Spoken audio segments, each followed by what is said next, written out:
con Bueno, muchas no, ganas no. de compartir la palabra Dale, Fidel. con la Le palabra doy que yo. has elegido. Venga, venga. Empieza, Dale. empieza tú. A No ver, te hagas de drogar, Fidel. No me hago de drogar, no me hago de drogar, no. Bueno, yo he elegido esta semana la palabra discordia. Ujú. Podía haber sido la otra, podía haber sido lo contrario, concordia, depende de dónde queramos poner el asunto, ¿no? Pero me da la impresión de que es como si fuéramos incapaces de entender el mundo más allá de la metáfora futbolera, ¿no? O sea, todo lo pensamos como un enfrentamiento entre dos equipos, ¿no? Ya. Es la guerra, y como en una guerra, pues hay dos enemigos, están los buenos, que por supuesto son los nuestros, y están los malos, que por supuesto son los otros, ¿no? Esto se puede aplicar, esta discordia constante y permanente, se puede aplicar, por supuesto, a la política, ¿vale? Pero la discordia también ha ido calando y ha ido polarizando la sociedad, incluso las relaciones íntimas, las relaciones entre hombres y mujeres, que ya saben aquí que me interesan mucho, ¿no? Entonces, claro, de pronto, ante esa discordia constante, es muy difícil de hablar de determinados temas. Pero yo creo que si queremos la paz, si queremos la concordia, si queremos volver a ser amigos, yo creo que es necesario pensar fuera de las trincheras y arriesgarse a hablar de temas espinosos, ¿no? En fin, todo esto viene a cuento porque he seguido con mucho interés la publicación y el debate que está generando el libro Esto no existe, de Juan Soto Ibar. Es un libro que trata sobre las denuncias falsas en violencia de género. Es una investigación pues muy bien documentada que se ocupa de esta manzana de la discordia, que son las denuncias falsas, que no niega en ningún momento la gravedad de la violencia machista. Pero, bueno, frente a los que dicen que las denuncias falsas no existen, Soto Ibars presenta una cantidad abrumadora de evidencias, ¿vale? Si quieren, después nos centramos en el desglose de los datos, pero lo que me interesa para entender este fenómeno de las denuncias falsas es saber que el 77% de las denuncias por violencia de género, el 77%, terminan archivadas o con la absolución del denunciado. ¿Qué quiere decir eso? ¿Qué quiere decir? ¿Que el 77% de los denunciados son inocentes? ¿Que el 77% de los agresores queda impune? Bueno, pues muchos habrán quedado impunes, sin duda, porque la naturaleza del delito sabemos que, bueno, que se da en la intimidad, que hay una serie de dificultades probatorias y sin duda habrá muchos que habrán quedado impunes de ese 77%. Pero otros muchos miles habrán sido denunciados en falso por mujeres que hacen un uso espurio o instrumental de la ley de violencia de género. Estamos hablando de mujeres que por venganza o por conveniencia denuncian a su pareja, por ejemplo, en un proceso de divorcio o cuando el ex reclama la custodia compartida de los hijos, que suele ser un detonador de estas denuncias falsas, según estudia Soto Ibar con el concurso de muchos entrevistados, ¿no? Soto Ibar propone un arco de estimaciones muy variables. Según quien lo diga, pues bueno, las denuncias falsas, según los más conservadores, hablan de un 10% de denuncias falsas respecto al total. Los más exagerados hablan de un 75%, ¿vale? En el libro se dice también que la mayoría de abogados, jueces, instructores y policías con los que habla lo sitúan entre un 20 y un 40% del total. Hay un abogado que habla del 33%, diciendo que, bueno, pues que son la mitad de las causas archivadas y la mitad de los fallos por conformidad, ¿no? En cualquier caso, claro, si es el 33%, estamos hablando de 750.000 inocentes denunciados en falso en estos 20 años de aplicación de la ley de violencia de género, ¿no? Si nos quedamos solos, si somos conservadores y decimos, oye, no, es solo un 10%, bueno, pues estaríamos hablando de más de 200.000 inocentes, ¿no? Claro, esto significa muchos hombres, muchas biografías truncadas, ¿no? A los que una denuncia falsa les ha arruinado la vida, ¿no? Y muchos niños que se han visto privados de sus padres por una denuncia falsa y muchas mujeres realmente maltratadas, que aquí pone el acento mucho el autor, muchas mujeres realmente maltratadas que se han visto privadas de recursos por esta utilización espuria, ¿no? En fin, los oyentes, todo el mundo... Realmente los datos estos son escalofriantes. No, son escalofriantes y luego hay que entender cómo es un proceso de denuncia falsa. O sea, basta que una mujer, por ejemplo, en un proceso de divorcio, denuncie falsamente a su marido para que al hombre se le expulse inmediatamente del domicilio, pierda el contacto con los hijos y la posibilidad de solicitar la custodia compartida. Se vea,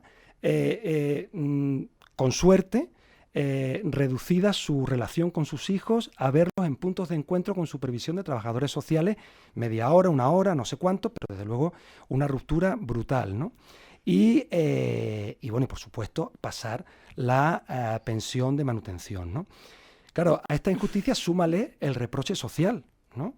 Bueno, lo más probable es que la denuncia acabe en archivo, acabe con la absolución, es lo que suele pasar.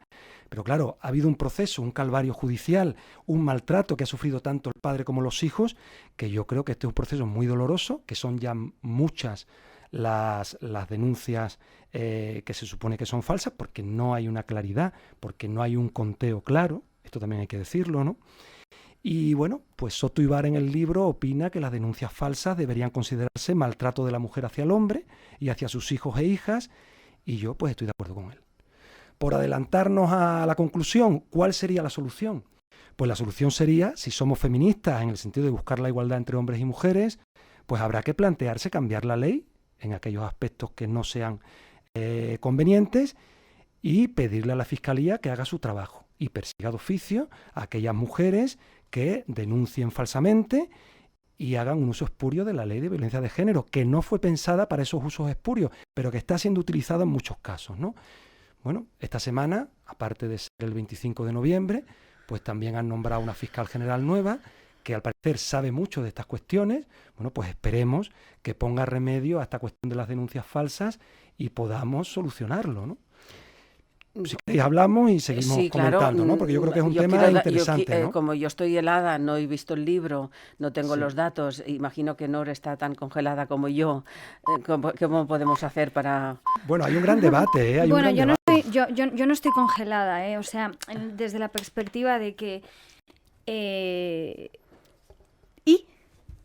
¿Y qué? Esto no inhabilita nada de lo demás. No, es que me parece que, o sea, me parece que es un debate tan falso. O sea, el problema... ¿Tú crees que es falso? Sí, ¿no? creo que es un debate falso y te voy a decir por qué, Fidel. Porque el problema es que la premisa desde la cual está instaurado este debate es una premisa que no recoge un contexto que es profundamente importante, que es a qué tipo de sociedad pertenecemos. O sea, creo que el problema es el status quo del que partimos. Porque... De hecho, por eso existe la perspectiva de género, por eso nace y es necesaria la perspectiva feminista, no porque lo que intente sea defender los intereses de las mujeres a toda costa, sino porque lo que considera necesario es que no haya una pretensión que se dé por sentada que las mujeres tienen a la hora de llevar a cabo y de poner una denuncia. Y el problema de lo que ha pasado a lo largo de los tiempos con respecto a la intencionalidad de las mujeres es que siempre ha estado sometida a la idea de que las mujeres tomamos determinadas decisiones por venganza, y tú mismo lo has dicho, o por alevosía. Y ese es el problema candente en todo esto. Yo estoy hablando de aquellas que denuncian en falso, ¿eh? Bueno, pero hablemos aquí de lo que significa realmente la perspectiva que se quiere analizar en este caso. Porque al margen de la cuestión de la denuncia falsa, la duda, ¿no? Y tú acá acabas de poner un tema encima de la mesa, ¿no? Hay que perseguir a las mujeres que denuncian falsamente. Claro. Vale, perfecto. Hacen un daño a los hijos, a los maridos, arruinan vidas, claro.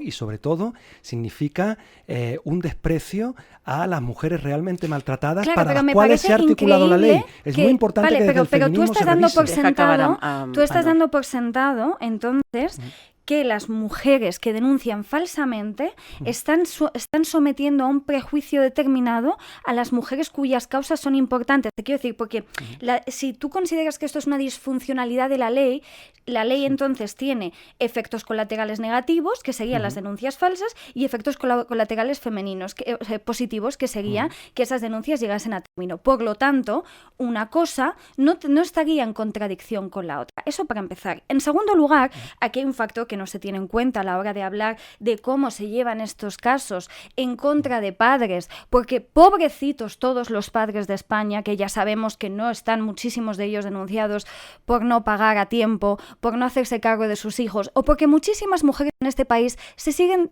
básicamente divorciando en muchas situaciones porque no viven ni experimentan ningún tipo de corresponsabilidad con sus parejas hombres. Como que antes de llegar a por qué los divorcios acaban como acaban, ¿por qué no analizamos un poco el contexto absolutamente patriarcal en el que siguen viviendo muchísimas mujeres, antes de dar por sentado de que cuando se divorcian y ponen una denuncia es sobre todo porque se quieren quedar a los hijos? Eso por un lado. Y luego, por otro lado, es una infamia es una infamia hablar en este país de cómo las madres utilizan la violencia machista como un precepto para quedarse con sus hijos y no hablar de violencia vicaria. Entonces, para mi gusto, el problema no es hablar de las denuncias falsas. Podemos hablar de las denuncias falsas. A mí como feminista no me aterra hablar de las denuncias falsas, porque yo nunca he comprado la premisa de que las mujeres somos seres de luz, que vienen a esta tierra a habitarla, a llenarla de amor. Somos seres que también pueden ser disfuncionales.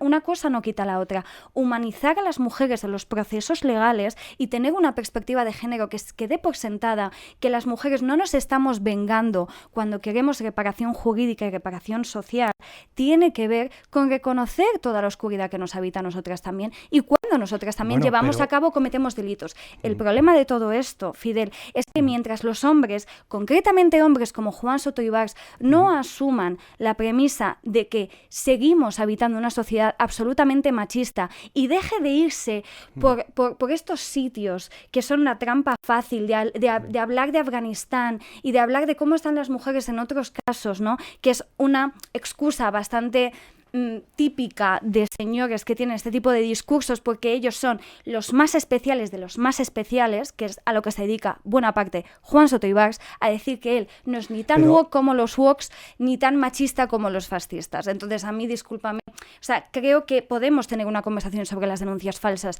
pero que el status quo del que estamos partiendo es prácticamente muy deshonesto. Bueno, ¿qué te hizo? No, es que tengo curiosidad en saber por qué elegiste este libro. ¿Qué te llamó la atención? Este libro se está convirtiendo en un fenómeno editorial. Hay un debate en la calle sobre el tema de las denuncias falsas que la izquierda debe de asumir y debe de tratar sin ningún tipo de prevención, es decir, hablar con naturalidad y pensar las cosas. Cuando yo empezaba a hablar de la discordia, me refería, a mí, por ejemplo, Nur, no me has contestado al asunto. Cuéntame, o sea, no has contestado.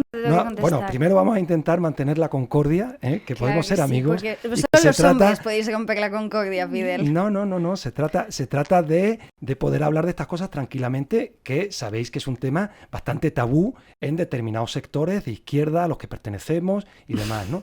Entonces, para mí es importante que desde una perspectiva de igualdad, de feminista, podamos replantear y pensar esto.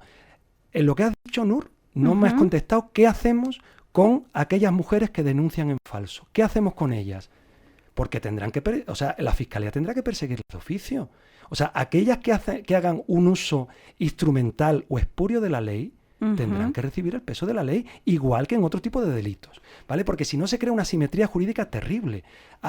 Claro, la ley de violencia de género establece una discriminación positiva hacia la mujer, pero una discriminación negativa hacia el hombre, ¿vale? Si eso no se vigila bien, ¿vale?, genera disfunciones. Y esas disfunciones no nos podemos quedar en lo abstracto o hablar en general de hombres y de mujeres. Tenemos que saber que hay, a la baja, 200.000 hombres inocentes denunciados en falso. Vale, tengo una duda. ¿Desde dónde se analiza la denuncia en falso? Porque esto es un tema muy importante. ¿Desde dónde se analiza? Claro. Lamentablemente, como la Fiscalía, lamentablemente, como la Fiscalía no persigue de oficio... No, espera. Pero déjame hablar. Pero estamos teniendo un problema. Sí, estamos teniendo un problema. Porque si la Fiscalía llega a la conclusión de que no existe prueba de facto de violencia, eso no significa... No significa que no se hayan producido dichos actos. Te quiero decir porque esto es un problema. ¿Qué he dicho yo? Sí. Que del 77% de las denuncias, 77% de las denuncias del total que son archivadas o que el denunciado queda absuelto, ¿vale? Habrá un tanto por ciento importante de denunciados. No se puede saber. Fidel, ¿cuántas mujeres desisten en sus denuncias? Es que esto es muy importante. Pero una cosa no quita la otra. Mira, Nur. Primero has hablado de Juan Soto Ibars. A mí Juan Soto Ibars me da exactamente igual. Lo que me parece importante es que Juan Soto Ibars... Estoy hablando de alguien que no es técnico en materia de género. Perdona, léete el libro y luego hablamos. Que yo me lo he leído, lo traigo aquí y me lo he leído, ¿vale? Entonces, no es Juan Soto Ibars, es muchísima gente. No podemos dejarle este tema a la ultraderecha, ¿vale? Y no lo podemos hacer porque hay que hacerlo desde un planteamiento de igualdad. Que permita entender pues, que efectivamente hay hombres buenos, hay hombres malos, hay mujeres buenas y hay mujeres malas. y tenemos que luchar contra el mal. En cualquier caso, Fidel, en cualquier caso, como tú muy bien decías, discordia va asociado a concordia y lo que busco yo con esta tertulia es la concordia, no la discordia, pero sí quisiera que Nur acabara de rematar la idea que tenía, porque es muy importante para entender lo que hay detrás de este 77%, que esto es un dato, de todos los datos que has dado, clave para no escandalizarnos, por decirlo así, ¿no? Porque como tú dices... Claro, no es fundamental ese dato para partir de ahí. Efectivamente. O sea, luego saber que el 22% de las denuncias acaban en condena y que ese 22%, la mitad, es de conformidad. Pero que ¿vale? muchas no siguen adelante por una serie de factores, y esto es lo que estaba intentando explicar Nur.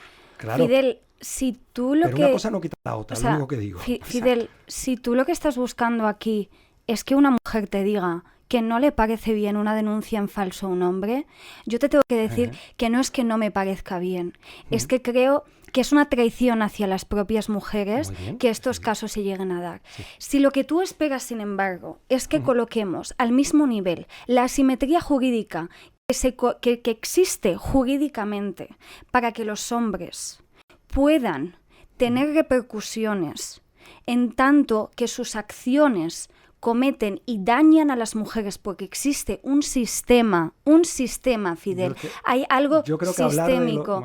Fidel, hay algo sistémico. Lo sistémico tiene que ver con en qué lugar de la sociedad naces, ¿vale? Esto significa que las mujeres, por ejemplo, ¿no? Yo hablo mucho de racismo. Esto significa que las mujeres, por ejemplo, blancas, de clases sociales altas, que tienen determinado estatus económico o social, no puedan perpetrar otras discriminaciones u otras violencias sobre otras personas.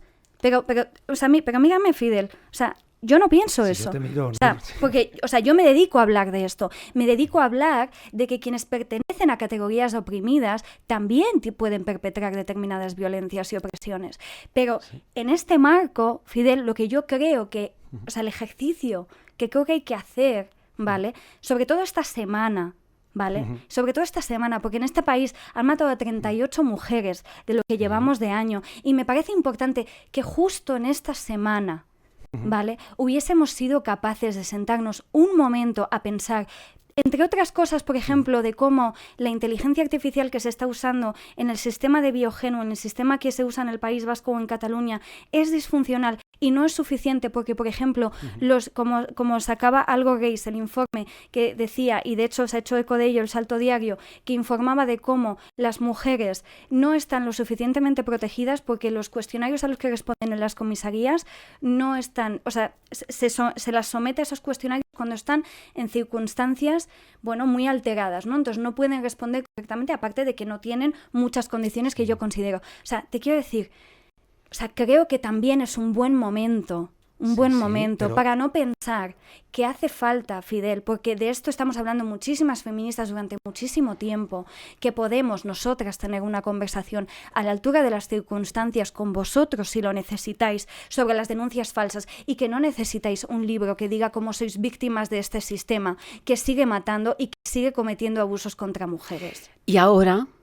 Como podríamos seguir toda la hora hablando de esto. A mí me gustaría contestar, pero bueno, no pasa nada. Como podemos seguir toda la hora hablando de esto y se nos acaba el tiempo y todavía nos queda una palabra y vamos a relajarnos.